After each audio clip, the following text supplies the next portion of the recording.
Bedrock is unlocking low-temperature distributed geothermal for the heating and cooling of buildings of any size, in any density, anywhere in the world. And that's unique because we envision that geothermal can decarbonize hundreds of millions of existing buildings all across the world, and that this can be done in the near future. We just need to scale it up massively. Shallow geothermal is important for the world because heating and cooling of buildings actually drives as much as 10% of greenhouse gas emissions overall. Heating and cooling is the biggest driver of energy costs and the largest source of carbon emissions in building operations. So people can be really excited about geothermal because geothermal heating and cooling enables net zero gas-free buildings, which is healthier and safer for the people who live and work in buildings. And it saves money for building owners, all while decarbonizing one of the most carbon intensive components of our economy. We can install geothermal in a matter of weeks in a really large building. And as soon as that heat pump is in and those boreholes are drilled, that building can be carbon free for its heating and cooling. And the price point that we are really excited to make possible for the first time in the 80 years that we've been doing geothermal heating and cooling in this country is to deliver a 3 to 5 year payback period for a geothermal heating and cooling system. And I especially loved that geothermal has this really beautiful connotation of Mother Earth providing boundless, constant, safe, and clean energy that we need, but right here where we stand. There's just something really wondrous about that concept. And so I wanted to shift into geothermal because not only does it have that kind of sense, energy, security, but also the fact that what we're doing, geothermal heating and cooling, can have a massive impact right now. The science is there, doable, and it's low-hanging fruit in the decarbonization of our society.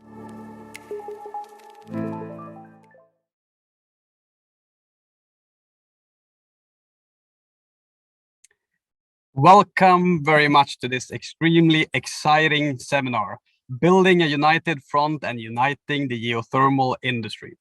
My name is Alexander Helling, and I'm the CEO of Baseload Capital. We're a newcomer in the geothermal industry, started only 4.5 years ago, and we're investing in and developing geothermal power plants around the globe. I like this topic a lot, and with me today I have a fantastic panel of some really heavyweight people within the industry. I'm going to start it off by letting the panelists introduce themselves by asking the question, who are you and why are you here? So Will, how about we start with you? Thank you, Alexander. Yes, I'm Will Pettitt. I'm the Global Discipline Lead for geothermal at Baker Hughes. I help lead the geothermal development for reservoir services, everything subsurface. Thank you very much. Kelly. Thank you, Alex. Hi, everyone. Thank you for having me on this panel today. I'll introduce myself with a couple of titles before I get to the why I'm here. But I'm the Division Director for the Navy Geothermal Program Office. I'm also the current Global Executive for Women in Geothermal. And the hat I'm wearing today is as the President of Geothermal Rising, which is a non-for-profit membership organization, association here in the United States, celebrating its 50-year anniversary actually this year, which is quite exciting. And its mission is to connect the geothermal community and champion geothermal energy, both in the United States and abroad. Thanks for having me. Fantastic. Great to have you, Kelly. Brian, how about you? My name is Bryant Jones, and I'm an energy transition scholar. And for the last 3 years, I've been observing and participating in the geothermal community and studying the geothermal community. I research how advocacy communities frame and create narratives and establish boundaries in order to get their technologies and policy needs onto policy agendas and negotiated in legislatures and ultimately create implementation of policy. Fantastic. Great to have you. And Matt. Well, good afternoon, everybody. Good to be with you. My name is Matt Welch. I am the Executive Vice President of the Texas Geothermal Energy Alliance. And I'm happy that I was the subject of one of Bryant's studies that he'll be getting his dissertation on soon. So, and I am actually very new to the geothermal world, but I'm very experienced in the trade association world in Texas, and we are a Texas-led, Texas-focused effort that started recently to bring greater awareness and legislative advocacy to geothermal. Fantastic. So as you see, it's a great panel to have this discussion. So before we dive into the difficult questions, can we, I started in the geothermal world about 6 years ago, and when my daughter asked me, Alex, or father, what do you do for a living? She understands what solar power is. She understands what wind power is. She have no idea what geothermal is. And I try to explain it. But if I would ask the panelists here, how would we define or how would we explain in a simple way what is geothermal and what are the players within the geothermal field? What would you then ask? And I'll look at you, Kelly. You've been in the industry for a long time. How would you explain it to my 5-year-old daughter? Great. I think some of the taglines that numerous associations and groups have come up with recently have been pointing in the right direction and have really done a great job with messaging when it comes to geothermal. So I'll point back to geothermal rising, which is using the earth to save the earth. And I think that's a great tagline and gets to the point quickly. I think the heat beneath our feet is also a great tagline. I think those types of messaging have really changed, in my opinion, over the past 5 years, the way that geothermal has been messaged to the general public and to, say, your daughter. And I think that has been really helpful and meaningful to the community, the industry, and it's tied in nicely to this ramping up during what we're all calling the geothermal decade. I think that's been really important and helpful. And when it comes to the players in the geothermal industry, we've really also pivoted toward using the word community as opposed to just industry. And the purpose of that is so that we include groups like academia and all the researchers outside of, say, strictly just the operators. And that's been also really important to move the messaging toward the entire group of people working on geothermal. Very good. I think that, and a follow up on that, Cal, because we have, when we started and at Baseload, we build small scale geothermal power plants focused on low and medium temperature. But if you look at the full spectrum, and I come from Sweden, and in Sweden and Finland and all the Scandinavian countries, they are very good at geothermal heat pumps, for example. If I ask someone that works with geothermal heat pumps, what is geothermal, they don't even use that word here. So how can we as a group work to bring in all these different players into the industry? Yeah, and going back to, I think that tagline of using the earth to save the earth then brings in, it's not necessarily just a conversation about heat. Then you're actually using what you're standing on to, whether that's heating or cooling, you're utilizing what's available to you today just beneath your feet. And I think that's an all-encompassing message that is really beneficial. And it seems to me, at least in my tenure on the Geothermal Rising board, that the entire community really is coming together in a really useful way. And this type of conference, Pettitt has done a really great job of covering all of the topics. For example, there was just a topic about using heat and using that heat for greenhouse and food shortages, and how that's going to be important moving forward into the issues we're going to have with climate change. And so I think that this type of conference, as well as potentially we were all at home and had to be a lot more far-reaching with COVID in the last few years, and that's been really helpful for all of us to have a more global perspective. And when it comes to that global perspective, I do think that it's an all-encompassing high temperature through low temperature ground source heat pumps, heating and cooling type mentality. And I think that's also helped the geothermal industry, from my perspective, over the last few years as we ramp into this decade of really great innovation. Yeah, I couldn't agree with you more. I think that's a very good conclusion of that. And Brian, if I go over to you, you have recently published a very interesting report, and let me see if I get this one right. So it's called The Untapped Geothermal Energy, an Active Negotiation Between Incumbents and Challengers in the Geothermal Community. Was that right? Yes, that's right. Thank you. Perfect. So, Brian, could you please give us the short executive summary and your conclusions from this report?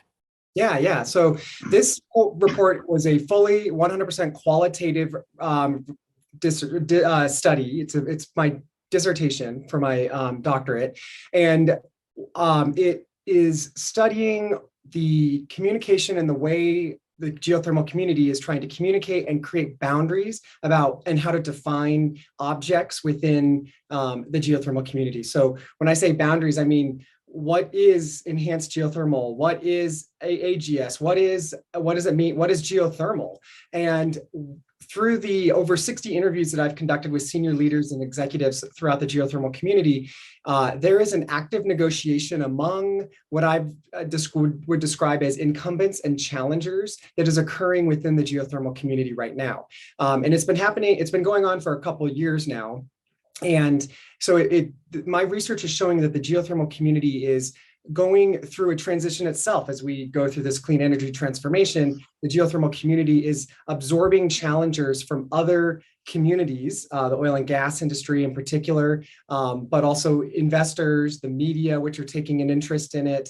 And when those challengers enter a community, they bring in new ideas, new business plans, and they challenge the incumbent status and the ideas and the policy motivations of the incumbents that are already existing in that community.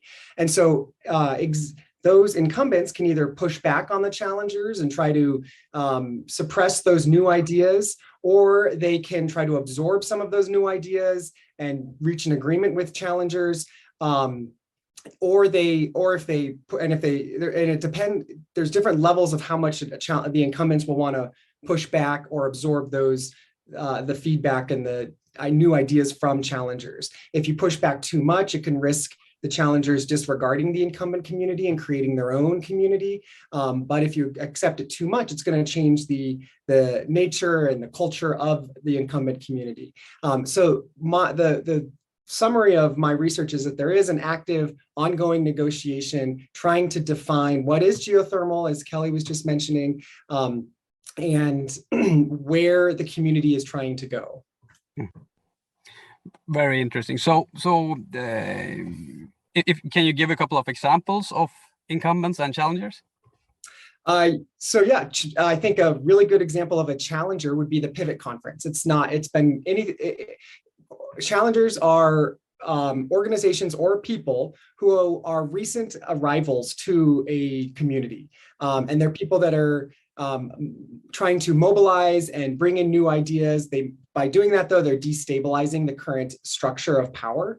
They might be, they're most likely recent arrivals to the community, whereas incumbents are people who have been in a position of power, and they're going to be somewhat resistant to change. So an incumbent would be the Geothermal Rising advocacy organization, for example. That is an incumbent versus Pivot, which would be more of a challenger. So this is a great board to be on, or a great panel to be on here. Yeah, no, for sure. So, and thank you.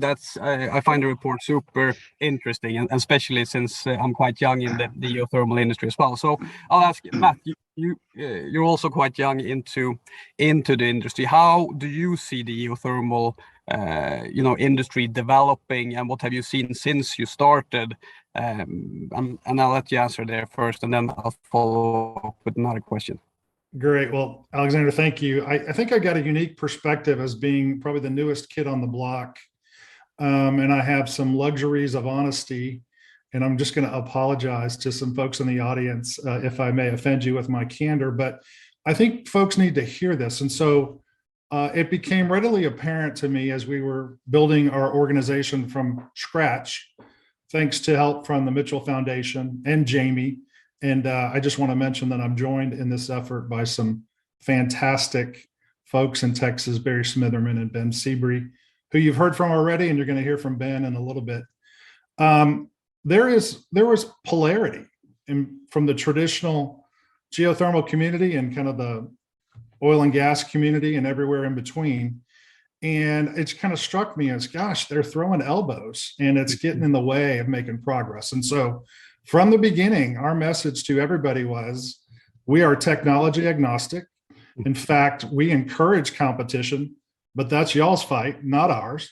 we are going to be the common element in both camps that raises the tide and lifts all boats. And so I would say that figuring out where your communities of interest and agreements are and stick with it. Don't get distracted or derailed by these industry fights about technology or definitions. Figure out what you all agree on and then take that forward. So we have the uniqueness in Texas. Our mission is not to be all things to all people. Our mission is to pass legislation in Texas to advance geothermal opportunities and to do a better job of education. Let me tell you, there's not a lot of people outside this conference in Texas who know about geothermal. So it's been a wake-up call that we have a lot of work to do, and we're going to use the report that's coming out soon to kind of begin that process and bringing in stakeholders in terms of the legislative and regulatory community in Texas, and really kind of hitting the ground running in Texas and put us on the map because the potential is huge. Kelly mentioned some acronyms that and some sayings that various groups are using. And one of the things that became apparent to us, so in Texas, we have always been in a community of we're for all of the above. We're a part of a team that celebrates all energy sources and not to the detriment of anybody else. We work together. There's a role for everybody at the table. And so we used to say we're for all of the above. Well, now with the arrival of TxGEA, we have transformed that into we are for all of the above and below to kind of signify a greater community of interest for bringing clean energy progress in Texas. Yeah, very good. Thank you so much. That's Matt. That's a great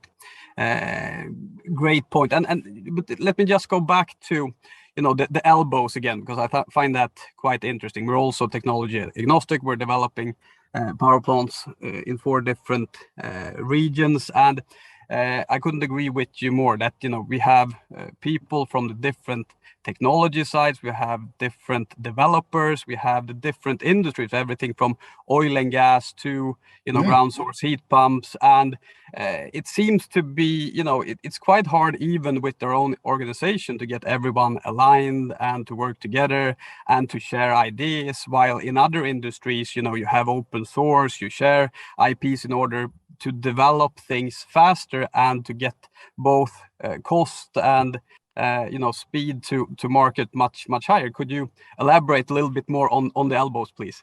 Well, I would say don't let perfect get in the way of good.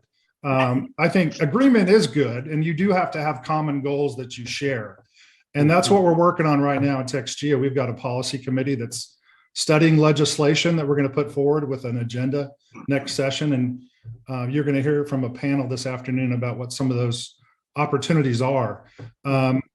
And so, I would just say in Texas, we are for the free market, and competition is a beautiful thing, and we ought to use it whenever and wherever we can. And I don't think it's the role of the trade association to get in and referee inter-industry fights. It is our role to take the united voice of all of our members and kind of lift it up and share that united message. One of the things that struck me with the topic of this particular panel is the word tribalism. And I just got to say that I'm very excited to be part of the geothermal industry. I mean, I'm a washed up political consultant who has kind of stumbled into the green energy industry and clean energy industry primarily. And I'm loving every minute of it. I don't have a science background. I don't have an engineering background, but I realize the potential for this technology and source to change Texas and change the world. And we've just got to focus on things that we have in common interest. And, there'll be an opportunity for a fight. Let the industry compete, and may the best technology win. And then when that gets figured out, we're going to take that and move that technology to the next level. That's how we see our role in this space. Very good. Thank you very much, Matt. And Will, I'm going to move to you. You recently joined an oil and gas company and see it from both sides. What would you say on the elbows? Well, first of all, I'd say Baker Hughes is an energy transition company. And I think that's actually why we're here. But I kind of agree with all the panelists on this. Yes, I was the executive director of Geothermal Rising until very recently, and worked very closely with Kelly and Bryant and Matt on and the rest of our great volunteers on this subject and putting that messaging together.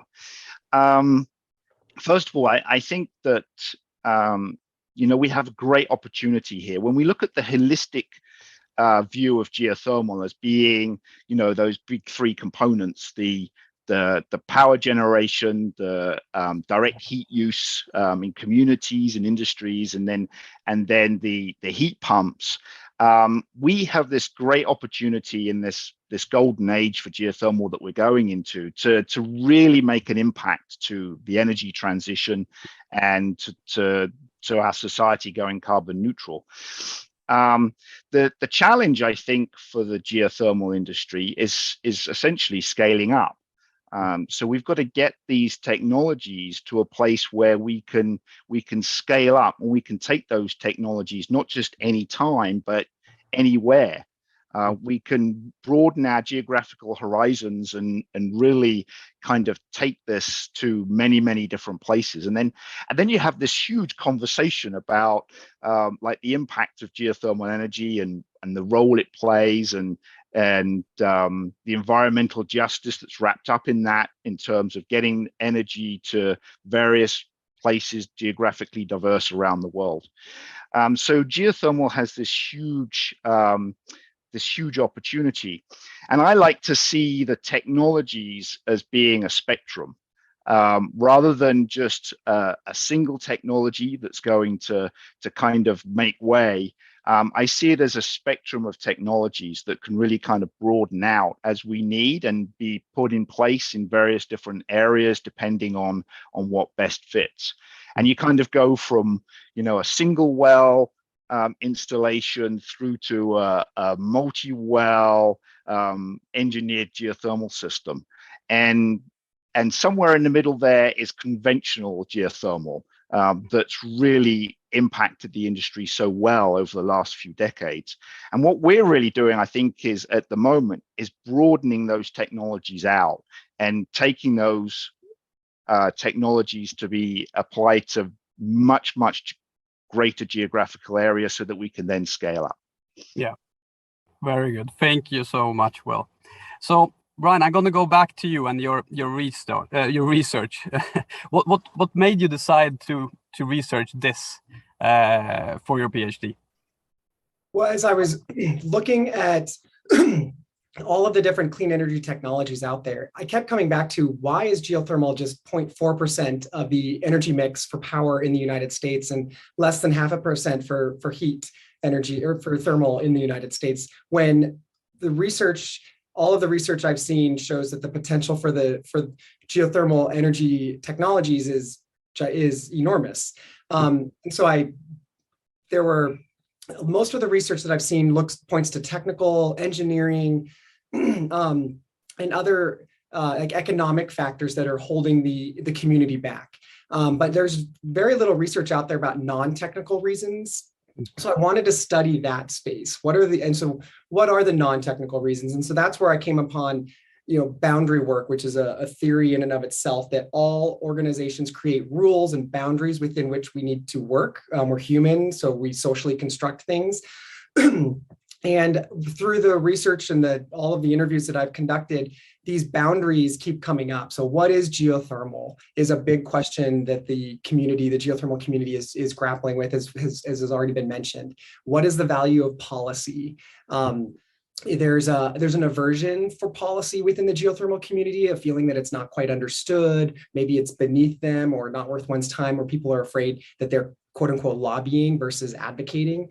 And then what does it mean to advocate? The geothermal community has been severely out-hustled by other energy groups like the Solar and Wind and American Clean Power Association, the nuclear community. There's entire offices at the Department of Energy with multi-billion-dollar budgets advocating for those other technologies. And there's a division of a division, buried inside of EERE for geothermal, and that's the GTO office. So where is the, what does it mean to advocate? And then another boundary question, who are the friends and foes of geothermal? This is something that keeps coming up. Is geothermal in competition with intermittent technologies like wind, batteries, and solar, or is it a complementary to those technologies? And same with the oil and gas industry. Is geothermal competing with natural gas, or is it the transition for oil and gas workers to continue to live in their same communities that they're living in, but move from drilling for gas to drilling for hot steam?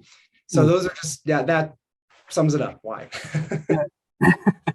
Very good. And to follow up on that one, so do the incumbents have a problem with oil and gas entrance into the geothermal sector?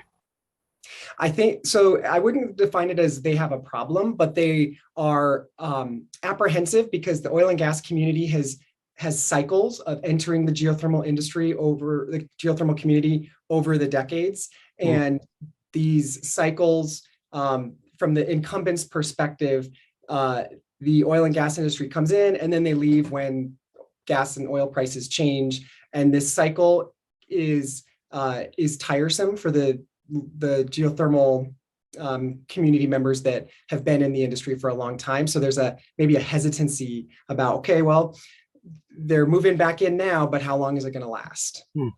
Yeah, but I mean, I'm sorry, just the third follow-up question.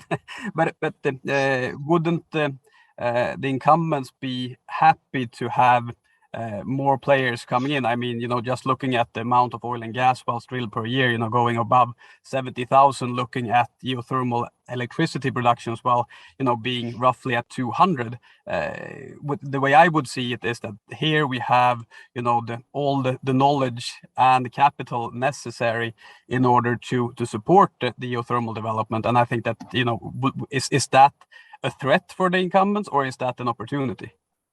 I think it can be seen as both a threat and an opportunity. Again, if you, as challengers come into an existing community, they're going to bring their new ideas. And so while there might be some really helpful aspects of the oil and gas industry coming into the geothermal industry, like technology transfer and capital investments and maybe lobbying capacity, there will be other changes that the incumbent geothermal community will be more resistant to. Culture changes. Something that was brought up a lot was the geothermal industry has a better DEI record than the oil and gas industry, and that's something that geothermal incumbents seem to be proud of.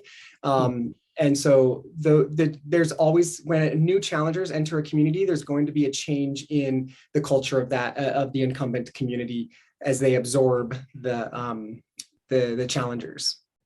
Very good. So Kelly and Will, I'll leave the floor to you to comment on this as well. You work both, Kelly, you work for Geothermal Rising, and Will, you have done it for many years. What would your comments be on this?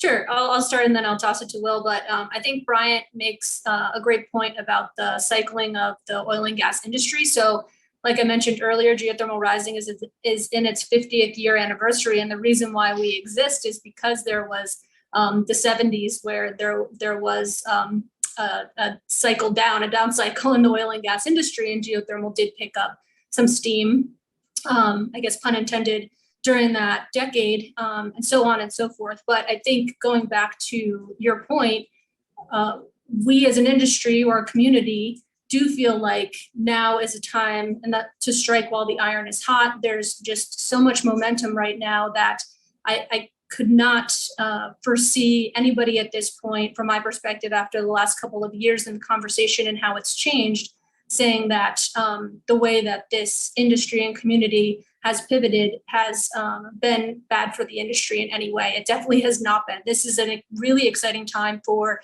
the entire community, the entire industry. We're feeling it here in the United States. We know that it's being felt globally, and it's just so exciting. And there's always going to be a potential. And even when I came into the industry about 11 years ago, similarly, you need to speak to the people that have been in the community for quite a long time, because they do have a perspective that you just do not have coming in when you first come into the industry. But you turn around to those same people today who have been in the industry for 30 plus years, 40 plus years, and they know that this is really a great time for the geothermal industry, and these type of conferences, these type of conversations are only going to benefit everybody.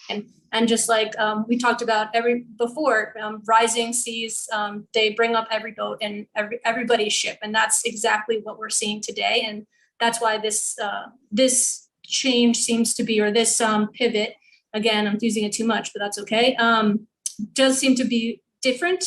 It seems to be a lasting, or at least we're hoping that it lasts, and that the technology and the innovation that we're seeing today is going to really change the spectrum and change this industry moving forward into the future, the near future, and further into the future as well. Go ahead, Will.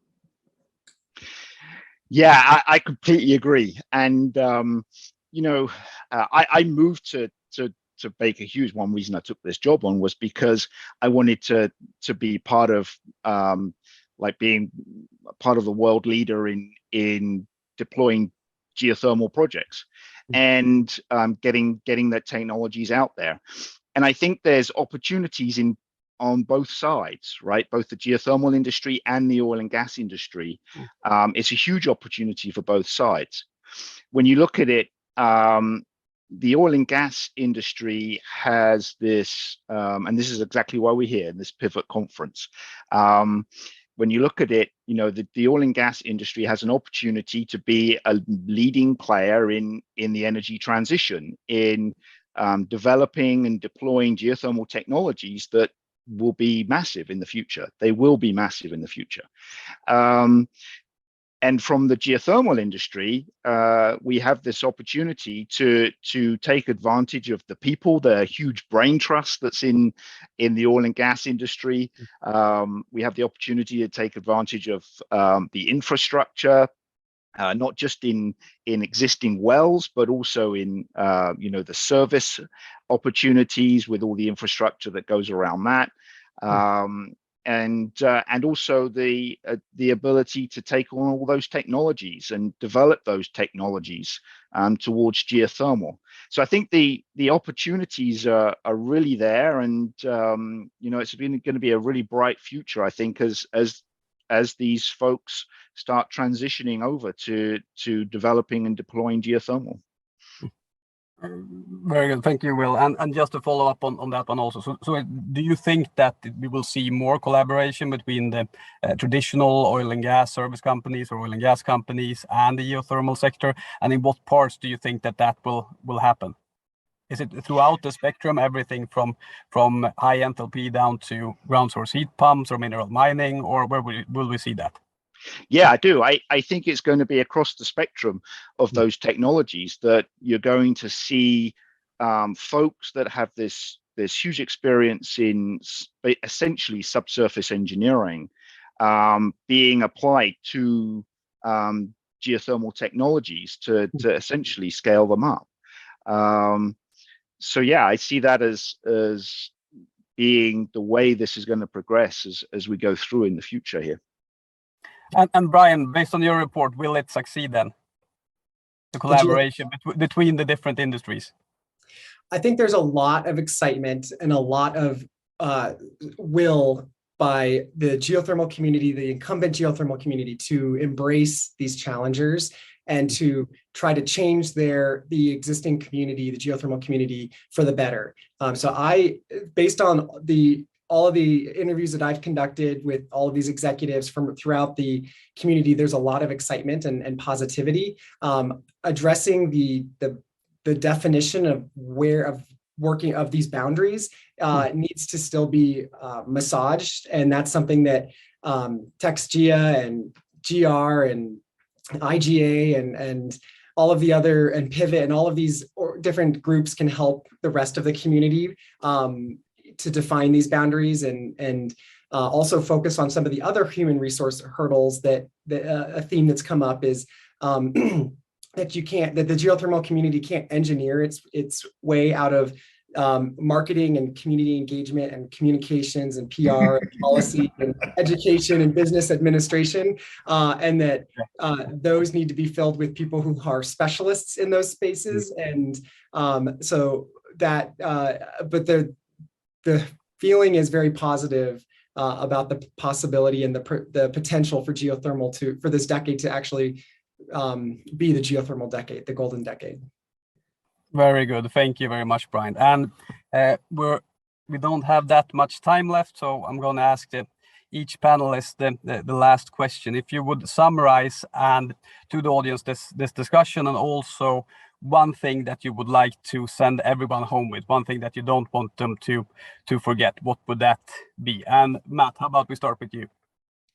Well, if I could send everybody home with one theme or something to remember, I would say that we all should recognize the tremendous opportunity we have with geothermal. It is the most bipartisan issue I can imagine. Other energy sources have detractors from all across the political party spectrum, but there is almost unanimity in embracing geothermal. And so that's an opportunity that we need to take advantage of. I just want to say one more thing real quick. I was doing some research on kind of some sayings on teamwork, and let me read to you a quote I came across, and I think it'll kind of encapsulate everything. The way a team plays as a whole determines its success. You may have the greatest bunch of individual stars in the world, but if they don't play together, the club won't be worth a dime. And that was from the great Babe Ruth, to throw in some sports metaphors there. So it's a good reminder of teamwork being the prime uniting factor. Very good. Thank you, Matt. Kelly. Sure. Yeah, I think it comes down to teamwork. I completely agree with Matt. I think that this conversation the last couple of years have been some of the most exciting that I've seen as my tenure in the industry, and it's only getting better, and there's only going to continue to be more interest. So now is the time. Strike while the iron is hot, for sure. Collaborate, and let's see what we can do. And I just want to put in a plug for the Geothermal Rising Conference at the end of August. So please, everyone, come to Reno, meet in person, and continue to talk geothermal, and let's move the dial on geothermal across the globe. Thanks. Hey, thank you, Kelly. Will. Yep, we all need to be in Reno at the end of August. That's definitely for sure. See you all there. But I think the message is it's all about Earth's heat. Whether you are in single well technologies, or whether you are in EGS, or whether you're so-called unconventional, whether you're in conventional geothermal, whether you're in California or whether you're in Australia or Japan, you are all about Earth's heat. Very good. Thank you, Will. And Brian, last one. I would say one thing to just end on is listen to the community outside of the geothermal community, though, as well. The media, the general public, policymakers, what do they want to hear from you all as the geothermal community? Make sure you're getting outside of your own community. And then just personally, I would say that from my experience and my observations, there are no foes of geothermal energy. There's only complementary partners. And so that's a good, helpful narrative, I think. Perfect. Thank you very much, Brian. And thank you, the whole panel. I think this was an amazing panel to have, and I had the pleasure to moderate it. And there's an African proverb saying that if you want to go fast, you go alone. If you want to go far, you go together. And I think that's what we have to do in the geothermal world. And we have to do it much faster. We have to collaborate a lot more. And I think the PIVO conference is a great place to tie in new connections, listen to exciting speakers like we had here today. So with that, I thank you all for listening, and also to the panel. Thank you. Thank you, folks. Thank you.